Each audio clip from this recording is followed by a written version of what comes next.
एक छोटे से मोहल्ले की तंग गली में रियाज की घड़ी की दुकान थी। बाहर बोर्ड पर सिर्फ लिखा था, ईमानदारी घड़ी रिपेयर। दुकान छोटी थी, मगर उसकी खिड़की से जो रोशनी आती वो रियाज के चेहरे की मुस्कान से थी।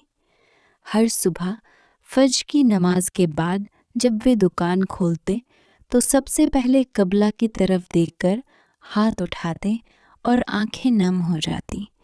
या अल्लाह, मेरे बच्चों के लिए हलाल रिस्क दे, मेरी हबीबा के चेहरे पर ये मुस्कान कायम रख और मेरे दिल में ये सुकून हमेशा रहने दे। घर में हबीबा सुबह सुबह बच्चों को जगाती। जुनैद रजाई में दुबक कर कहता, अम्मी अभी थोड़ी देर। और जोया आंखें मलते हुए पूछती, स्कूल से रोते हुए आई। उसकी छोटी सी उंगलियां कांप रही थीं। उसने जेब से वही छोटी घड़ी निकाली जो उसने चुपके से अब्बू की दुकान से ले ली थी।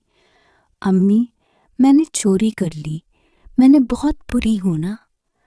हबीबा की आंखें भर आईं।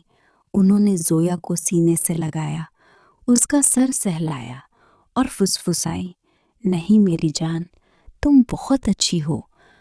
शाम को जब रियाज घर लौटे तो जोया उनके गले लगकर फूट फूट कर रोने लगी। घड़ी उनके हाथ में थमा दी और बोली, अब्बू माफ़ कर दो, मैं फिर कभी नहीं करूँगी। रियाज की आंखों से आंसू झलक पड़े। उन्होंने जोया को गोद में उठाया, उसके माथे को चूमा और कांपती आवाज़ में कहा, मेरी गुड़िया, तुमने मुझे सबसे बड़ा सबक दिया। अल्लाह तुम्हें इतना नेक बनाए कि तुम्हारी एक नज़र से लोगों के दिल रोशन हो जाए।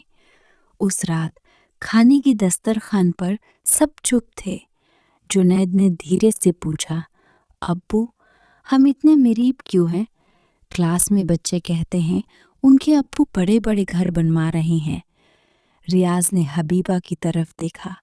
हबीबा की आंखें नम थीं, मगर चेहरे पर वही मुस्कान।